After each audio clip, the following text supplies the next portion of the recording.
నిజంగా ఒక పరిశ్రమ ఏర్పాటు చేయాలంటే దానికి కొన్ని ప్రొసీజర్స్ ఉంటాయి. ప్రభుత్వం దగ్గర రావడం, ప్రభుత్వాన్ని వారికి ఉన్నటువంటి ప్రపోజల్ని ప్రభుత్వం దగ్గర సబ్మిట్ చేయడం, దాన్ని ప్రభుత్వం అంత పరిశీలించిన తర్వాత కావాల్సినటువంటి భూమి కేటాయింపులకు సంబంధించి కానీ ఇవన్నీ కూడా ఒక సహజంగా ఒక ప్రక్రియ జరుగుతూ ఉంటుంది. వాళ్ళ అధికారంలోకి వచ్చి నాకు తెలిసి 75 రోజులైంది. 75 రోజుల్లో ఒక పరిశ్రమకి వాళ్ళు భూమి ఇచ్చినటువంటి భూమికి దాంట్లో వాళ్ళు పరిశ్రమ ఏర్పాటు చేసి దానికి వీళ్ళు ప్రారంభోత్సవం చేస్తానంటే ఎవరు నమ్మేదానికి ఎవరు సిద్ధంగా లేరు.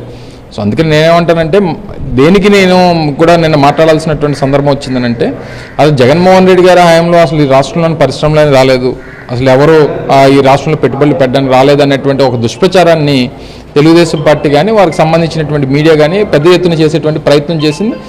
సహజంగా వచ్చినటువంటి ఫలితాలు చూసిన తర్వాత కూడా వారు దాంట్లో సక్సెస్ అయ్యారనేటువంటి అభిప్రాయం కలిగింది. కానీ ఏదేమైనప్పటికీ నిన్న దాదాపు 1650 కోట్ల రూపాయలు పెట్టుబడులకు సంబంధించినటువంటి కంపెనీలు ప్రారంభోత్సవాలు చేశారు. అవన్నీ కూడా 2020, 2021, 2022, 2023 వరకు అనేక సందర్భాల్లో ప్రభుత్వం భూములు కేటాయింపు చేయడం కానీ వాళ్ళందరినీ కూడా ఆకర్షించేటువంటి ప్రయత్నం చేయడం కానీ వాళ్ళని రాష్ట్రంలో పెట్టుబడులు పెట్టమని చెప్పి వాళ్ళని రిక్వెస్ట్ చేసేటువంటి సందర్భాలు కానీ ఇవన్నీ కూడా జరిగినటువంటి తరుణంలో ఇవన్నీ ఈరోజు కార్యరూపం దాల్చాయనేటువంటి దానికి ఉదాహరణ. దాంతోపాటు గడిచినటువంటి సంవత్సరం గ్లోబల్ ఇన్వెస్ట్మెంట్ సమిట్ జరిగినప్పుడు అందులో వచ్చినటువంటి కొన్ని ఒప్పందాలు, వాళ్ళకి కేటాయించినటువంటి భూములు, వారు ఏర్పాటు చేసినటువంటి ఇవన్నీ కూడా వాస్తవాలన్నీ కూడా ప్రభుత్వం దగ్గర ఉంటాయి. నేనేదో మాటల్లో చెప్పాల్సినటువంటి పని లేదు, అన్ని ఆన్ రికార్డు ఈరోజు ప్రభుత్వం అధికారుల దగ్గర సంబంధించినటువంటి డిపార్ట్మెంట్స్లో ఉంటాయి.